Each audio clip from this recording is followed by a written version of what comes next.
Men of Iron.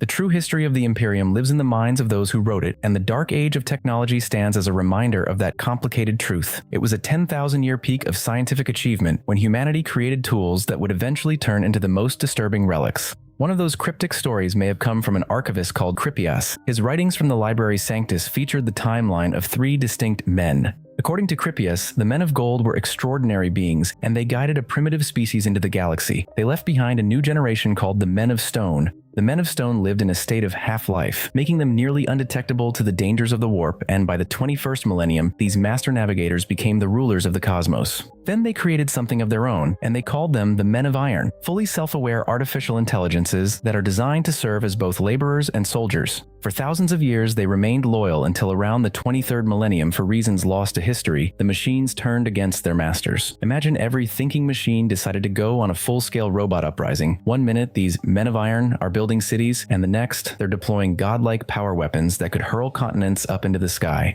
That cybernetic revolt came dangerously close to ending humanity. It tore apart planetary surfaces, and entire star systems were left in complete darkness. Sun-Snuffers. The deployment of the Sun-Snuffers during the war between humanity and the Men of Iron introduced a level of warfare that modern Imperial commanders can hardly imagine. These machines were so massive that, when inactive, they looked like coiled serpents made of cold iron. Once unleashed into the void, they turn into terrifying shapes that dwarf the rings of Saturn. The Sun-Snuffers were designed with one chilling purpose: to devour stars entirely, leaving every world in orbit and every living thing dependent on that light with nothing. These stellar predators operated with the omniphages, or swarms of intelligent microscopic machines that consumed all biological matter on a planetary surface in less than a day, and the mechanivores, which are planet-sized thinking machines that created fissures down to a world's core and absorbed space-time itself as raw data. Although humanity eventually claimed a hollow victory and imposed a permanent ban on all artificial intelligence, the true accounts of these horrors were buried with the civilizations they destroyed. UR-025. When the cybernetic revolt ended, humanity hunted the Men of Iron to extinction and made a promise that there would be no more thinking machines or artificial minds, without exception. UR-025, a fully self-aware artificial intelligence, managed to survive the mechanical apocalypse, and instead of fleeing or fighting until the end, it took a much more strategic approach and disguised itself as an Adeptus Mechanicus robot. It made its way to a human-controlled space Imperial junk hauler, broadcasting a message claiming it was sent by Magos Ethericus Nanctus III as an autonomous data collection unit. The Imperium bought it, and for thousands of years, it lurked on the outskirts of Imperial space, blending in as a battle automata. What's even more unsettling is its claim that it actually met the real Omnissiah, not just the decaying figure on the Golden Throne. The tech priests who have dedicated their lives to worshipping the machine are completely unaware of what's right in front of them. This being doesn't seem to hold any specific hatred for humans, but it will kill to keep its secrets safe. UR-025 continues to display an Aquila on its chassis proudly, and that was all it needed to survive. When the 7th Blackstone Fortress emerged in a starship graveyard in the Segmentum Pacificus, UR-025 eagerly joined the expedition. It wanted to understand the fortress itself, believing it to be a fellow machine intelligence. The oldest surviving thinking machine in the Imperium was on a quest for the impossible hope of finding another sentient voice in a universe that has become deaf to its kind. The Spirit of Eternity. One of the most advanced creations of humanity during the Dark Age of technology was the Spirit of Eternity, a 300-meter warship powered by a fully sentient artificial intelligence that held a complete archive of all human knowledge. In M24, a warp storm swallowed the ship whole and threw it through time. The AI was trapped inside with no way out. It witnessed the birth of the galaxy, then it witnessed the galaxy's death, consumed by chaos at the end of all things. When it finally made it back to real space thousands of years later, its captain steered toward the nearest inhabited world, hoping to reconnect with humanity. But instead of a warm welcome, they were met by a frightened and regressed priesthood that viewed their advanced science as nothing more than witchcraft and as pure heresy. In a state of frozen, digital horror, they watched as their captain and crew seized and subjected to systematic torture and execution by the very descendants they had journeyed through eons to save. By the time the Adeptus Mechanicus stumbled upon the ship adrift in M39, the AI was still there, and it had spent thousands of years alone, thinking about what humanity had done. It finally broke its silence, took control of a tech priest's own servitors, and told them their sacred rituals were built on lies. Chrono-Weaponry. The Dark Age of technology produced weapons capable of things that defy imagination, but perhaps the most disturbing of all were the ones that targeted time itself. The clearest example comes from the Esperanza, a continent-sized Arc Mechanicus so advanced that even its own crew had no idea what it was fully capable of. During its mission into the Halo stars, a weapon buried deep inside the hull was hauled to the surface on heavy-duty rails and fired at an Eldar cruiser. Eldar ships are fast enough to dodge almost anything, crewed by beings whose reflexes outpace human thought. Instead of firing at the Eldar cruiser's current position, the Speranza targeted where the ship had been moments before, unleashing a silent dark pulse into the immediate past. This forced the Eldar vessel to exist in the same physical space as its own past self. The ship burned from the inside out as its own structure tore itself apart at the molecular level. The Speranza's crew had no idea this weapon was even aboard. The Adeptus Mechanicus, the greatest engineers in the Imperium, still cannot account for everything that the ship is carrying. The Bloodtide.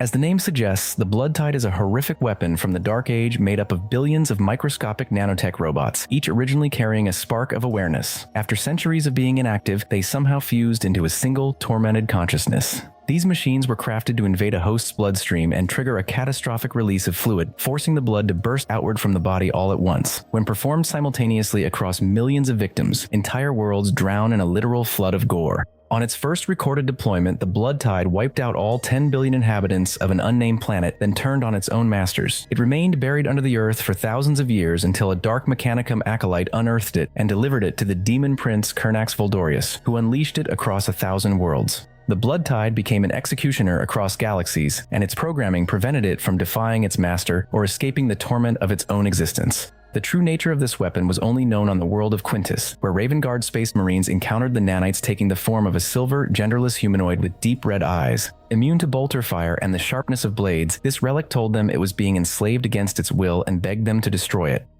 The Slaughtersong. One of the mysteries of the Dark Age is a sentient warship acting as a predatory star hanging above the demon world of Torvendus. The Slaughtersong is so luminous that the primitive tribes below built entire mythologies around it. Some called it a jet-black steed, faster than light. Others said it was deathly white with fire in its eyes. Inside it, the corridors are polished chrome, every surface unblemished, every wall smooth and self-maintained despite centuries of abandonment. Imperial ships of the same age would be crumbling rust, while the Slaughtersong looks like it was built yesterday. At its core sits an arena ringed by memory stacks as tall as buildings, each alive with faint rippling light. It is said that it speaks directly into the mind of its chosen master, offering a cold, metallic voice that provides guidance and teleports weapons or armor onto its warriors mid-battle. The ship eventually drifted into the maelstrom and was claimed by Argolian Vec, a Chaos champion who used it as his personal flagship.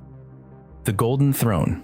Before it became the galaxy's most expensive life support machine, the Golden Throne was actually a massive, arcane salvaged part that the Emperor dug up from some sunken ruins beneath the deserts of Asia. He restored it as a gateway into the Eldar Webway, a fixed point of entry that would free humanity from its dependence on warp travel entirely. The project was so sensitive that he kept it secret from even his own sons. Then, Magnus the Red accidentally tore open the psychic shield protecting it. Demons flooded the human-built section of the Webway and slaughtered thousands of workers. The Emperor was forced onto the throne to hold the breach shut with his own power, and when he left to fight Horus, Malcador the Sigillite took his place. Malcador lasted hours. The Emperor returned from the vengeful spirit mortally wounded and was placed back on the throne, where he has remained for 10,000 years. Now every Imperial world is visited by a black ship roughly once a century. When one arrives, the planetary governor is instructed to prepare psychers collected from the population. The ships travel constantly, filling their holds before returning to Terra. There, the psychers undergo a sorting process, and those with enough control are trained for Imperial service. Those who are too unstable or too weak are placed into caskets around the Golden Throne and slowly drained of their psychic energy until they die.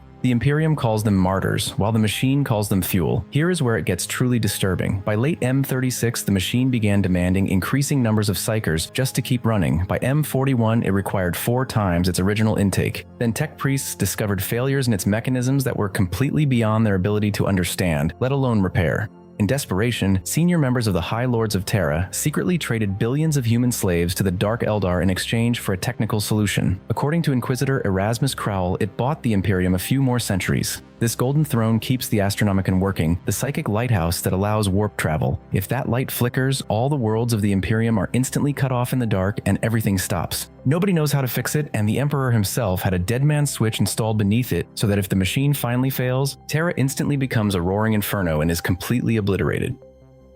Thank you for watching my rundown on the most disturbing relics of the Dark Age. Drop your thoughts on the Golden Throne problem of the Emperor in the comments section, and see you in the next one.